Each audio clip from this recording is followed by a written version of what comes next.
एक महिला अपनी बेटी को लेकर सीधा चौकी पहुंचती है और चौकी इंचार्ज के पास जाने के बाद वो रोते हुए बिलखते हुए कहती है कि साहब मेरी एक शिकायत है, मेरा एक पत्र है, आप इसे ले लीजिए और इसमें कार्रवाई कर दीजिए। जैसे ही चौकी इंचार्ज ने उस शिकायती पत्र को लिया और शिकायती पत्र को लेने के बाद जैसे उसने उसे पढ़ा, वो थोड़ा चौंक जाता है। दरअसल उसमें 2 व्यक्तियों के नाम लिखे हुए थे। एक व्यक्ति जो उसमें होता है वो व्यक्ति होता है जिसकी खुद की जगह में वो चौकी चल रही थी। वो थोड़ा परेशान हो जाता है। वो कहता है उस महिला से कि एक काम करो, जो शिकायती पत्र है उसे तो वैसे रहने दो, लेकिन इसमें से एक नाम हटा दो। महिला कहती है कि साहब वो तो मुख्य आरोपी है, अब उसके खिलाफ तो कार्रवाई कराने के लिए मैं यहाँ आई हूँ ताकि मुझे इंसाफ मिल सके। अब चौकी इंचार्ज थोड़ा परेशान हो जाता है। वो अपने उच्च अधिकारी यानी कि थाना अध्यक्ष से वार्तालाप करता है, बातचीत करता है और कहता है कि साहब मेरी समझ में नहीं आ रहा है, एक महिला आई है शिकायती पत्र लेकर और वो कहती है कि इस मामले में कार्रवाई कर दीजिए। उसने 2 नाम लिखे हुए हैं, उनमें से एक नाम ऐसा है जिसके घर में, जिसके कमरे में ये चौकी चल रही है। वो थाना अध्यक्ष कहते हैं कि कोशिश करो मामला टालने की, अगर टल जाए तो ठीक है, नहीं तो कोई बात नहीं है। मामला टालने की कोशिश की जा रही थी, लेकिन वो नहीं जानते थे कि जिस मामले को टालने की वो कोशिश कर रहे थे, उस मामले की गूंज पूरे स्कूल, चौराहे, कॉलेज, बस हो, रेलवे स्टेशन हो या फिर हर जगह जहां देखो वहां पर उसकी चर्चाएं होनी शुरू हो जाएगी। इतनी चर्चाएं होती हैं, न चौकी इंचार्ज अपनी सीट पर रह पाते हैं और ना ही थाना अध्यक्ष अपनी सीट पर रह पाते हैं। वो जो भी मामले की चाल मचोल कर रहे थे, आखिरकार वो महिला कौन है, कौन थी वो चौकी इंचार्ज, क्या थी पूरी कहानी, आज की इस घटना के बारे में हम पूरी कहानी को जानने की कोशिश करते हैं। आदाब, नमस्कार, सत श्री अकाल, अस्सलाम वालेकुम। मैं साजिया। आज की जो सच्ची घटना मैं आपको सुनाने जा रही हूँ, ये सच्ची घटना है उत्तर प्रदेश का एक जिला है अयोध्या, और अयोध्या का ही एक थाना लगता है कूड़ा कलंदर थाना क्षेत्र का एक गांव है भदरसा, और इसी इलाके का एक गांव लगता है। दरअसल भदरसा जो कस्बा है उसके इलाके के जो गांव लगते हैं, वहां पर एक विधवा महिला रहती है।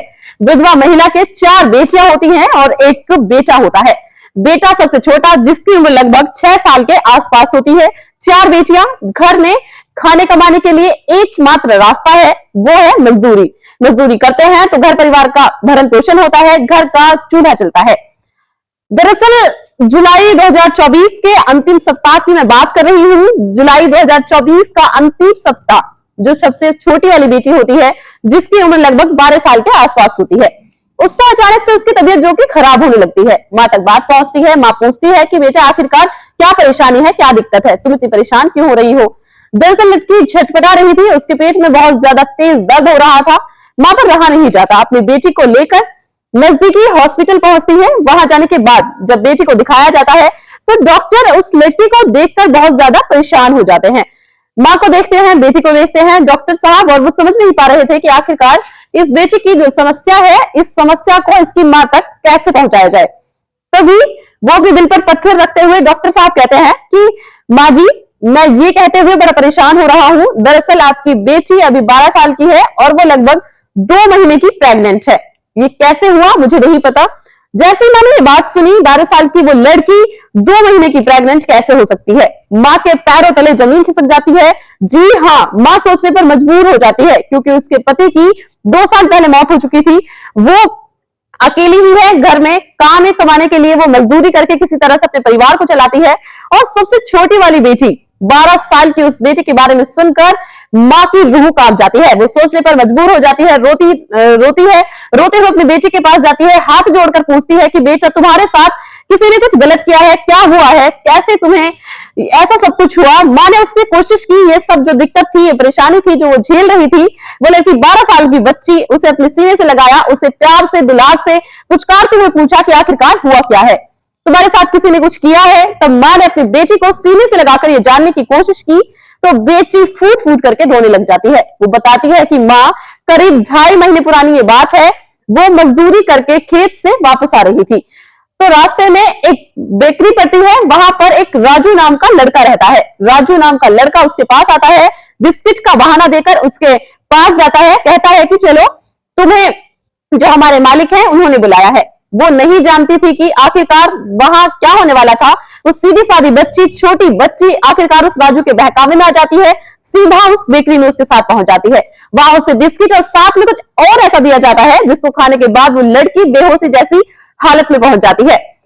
अब इसके बाद में जो बेकरी का मालिक होता है, जिसके बारे में बताया जाता है कि उसका नाम एक समाजवादी पार्टी से वो जुड़ा हुआ होता है, साथ ही वो बेकरी का भी मालिक होता है, साथ ही वो मालिक होने के साथ साथ बेटी के साथ बलात्कार करता है। राजू उसका वीडियो बना रहा था उस टाइम, और जब मालिक ये सब गंदा कुकर्म कर लेता है, उसके बाद नौकर की हिम्मत बढ़ जाती है, नौकर भी उसके साथ में गंदा कुकर्म करता है, और गंदा कुकर्म करने के बाद वीडियो उसके पास होता है। उस लड़की को डराया जाता है, धमकाया जाता है, उससे कहा जाता है कि ये बात कहीं लीक नहीं होनी चाहिए, यदि लीक होती है, किसी के पास जाती है तो देख लेना, ये वीडियो सोशल मीडिया पर वायरल कर दी जाएगी, इसे सब देखेंगे। इस तरह से बच्चे को डराया जाता है, तो फिर तुम किसी को मुंह दिखाने के लायक नहीं बचोगी, काबिल नहीं बचोगी।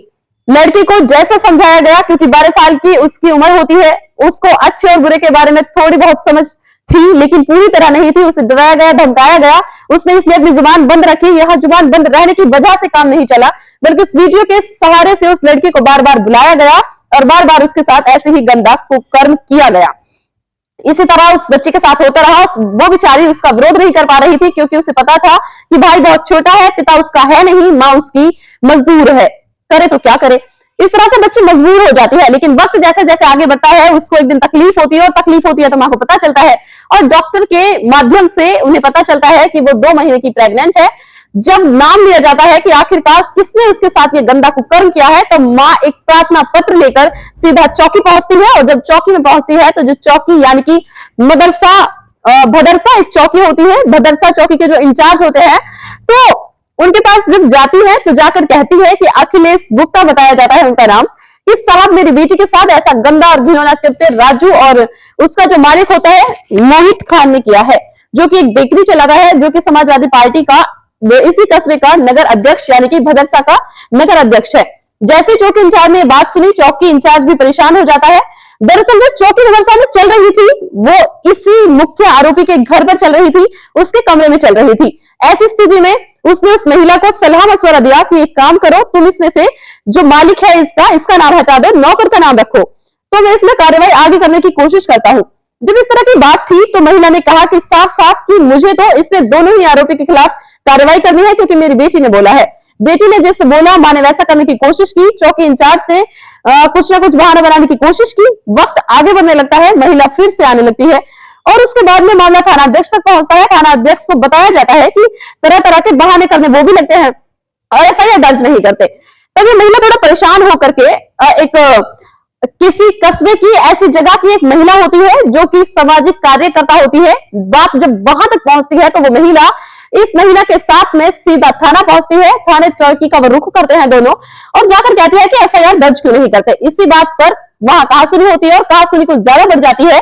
उसके बाद न केवल कहासुनी होती है, बल्कि विश्व हिंदू परिषद, साथ ही बजरंग दल, विसद पार्टी, कई ऐसे लोग इकट्ठा हो जाते हैं, और इकट्ठा होने के बाद हंगामा करना शुरू कर देते हैं। जैसे हंगामा करना शुरू करते हैं तो ये बात अखबारों में प्रकाशित हो जाती है, साथ ही सोशल मीडिया पर चलने लगती है। अब इसको टीवी चैनल वाले भी इस मामले को थोड़ा प्रमुखता से लेने लग जाते हैं। इसी बीच में जो बीकापुर के विधानसभा के जो विधायक होते हैं अमित सिंह, वो परिवार से संपर्क करते हैं, और संपर्क करने के बाद मुख्यमंत्री योगी आदित्यनाथ से वो समय मांगते हैं। मुख्यमंत्री योगी आदित्यनाथ समय देते हैं, और 2 अगस्त 2024 को आखिरकार समय मिल जाता है। हालांकि एफआईआर दर्ज हो चुकी थी, और जब जैसे ही पुलिस वालों को पता चलता है कि ये परिवार मुख्यमंत्री से मिलने के लिए गया है, तो जो काम कई कई घंटों में नहीं हो रहे थे, वो काम फिर मिनटों में होना शुरू हो जाते हैं। आखिरकार फिर आरोपी उसकी गिरफ्तारी की शुरुआत कर दी जाती है। दोनों आरोपियों की गिरफ्तारी हो जाती है। न केवल इनकी गिरफ्तारी होती है, जिस चौकी इंचार्ज ने प्रार्थना पत्र में नाम बदलने की बात की थी, थाना अध्यक्ष ने नाम बदलवाने की बात की थी, ऐसा उन पर आरोप लगता है, वो भी सस्पेंड हो जाते हैं। वो सस्पेंड होते हैं तो उत्तर प्रदेश की पुलिस में हड़कंप मचना शुरू हो जाता है। बात यहीं तक नहीं थमती।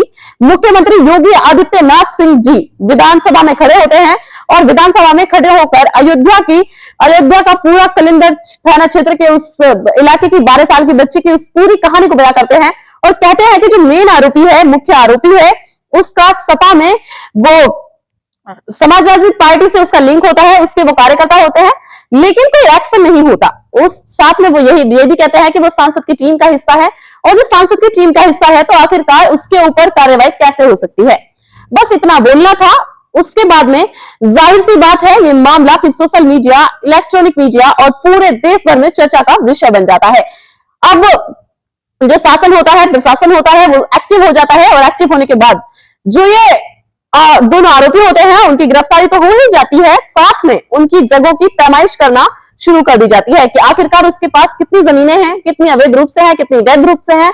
जिस जगह पर लड़की का बलात्कार होता है उस बेकरी का पता चलता है कि वो तो इलीगल तरीके से बनाई गई है, बुलडोजर जाता है उसे तहस नहस कर देता है। उसके बाद में यही एक मकसद था शायद सरकार का, शासन का, प्रशासन का कि इसने बुरा किया है तो बुरे काम का बुरा नतीजा, इसलिए इस आरोपी के खिलाफ में कड़ी से कड़ी कार्रवाई होनी चाहिए। यही संदेश समाज को, ताकि जैसा अगर ऐसा किसी ने किया है तो इसे किसी भी कीमत पर बख्शा नहीं जाएगा।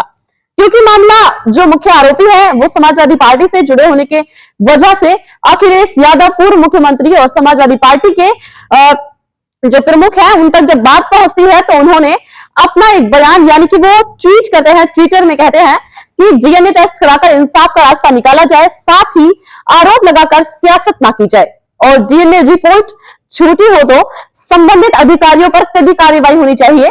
और वो खुद भी कहते हैं कि कार्रवाई हो लेकिन डीएनए टेस्ट यानी कि पुख्ता सबूत सही साबित करके कार्रवाई होनी चाहिए। इस तरह से झूठे आरोप लगाकर किसी को भी नहीं फंसाना चाहिए। तो कुल मिलाकर इस मामले में सियासत बहुत ज्यादा बढ़ने लग जाती है। अब चाहे वो मायावती हो, चाहे वो राहुल गांधी हो या फिर अन्य बड़े पार्टियां हो, सभी मैदान में कूद चुकी हैं और सभी की कोशिश है कि इस 12 साल की बच्ची को जल्द से जल्द इंसाफ दिलाए, कम से कम समय में इंसाफ दिलाया जाए। उस बच्चे के लिए आप क्या कहना चाहेंगे? हम भी अपनी वीडियो के माध्यम से यही कहेंगे कि इस मामले को जिस तरह की उच्च से उच्च तरीके से उसकी जांच होनी चाहिए और डीएनए टेस्ट भी होना चाहिए और साथ ही जो सरकार ने फैसला लिया है उसमें वैध अवैध जितनी भी संपत्तियां है, जितनी भी कार्रवाई हो सकती है, ताकि समाज को एक मैसेज जा सके कि बुरे काम का बुरा नतीजा। तो आपका इस वीडियो के बारे में क्या कहना है? अपनी राय हमें कमेंट बॉक्स में जरूर बताइएगा। तो अगर आप चाहते हैं मैं आपका नाम लूं अपनी वीडियो में तो प्लीज कमेंट बॉक्स में जरूर बताइए। लाइक चल चुकी है तो मुझे यहीं पर एंड करना होगा। तो इस वीडियो को आप जल्द से जल्द शेयर कर दें जिससे लोगों में जागरूकता फैल सके। मिलते हैं नेक्स्ट वीडियो में, तब तक के लिए जय हिंद, जय भारत।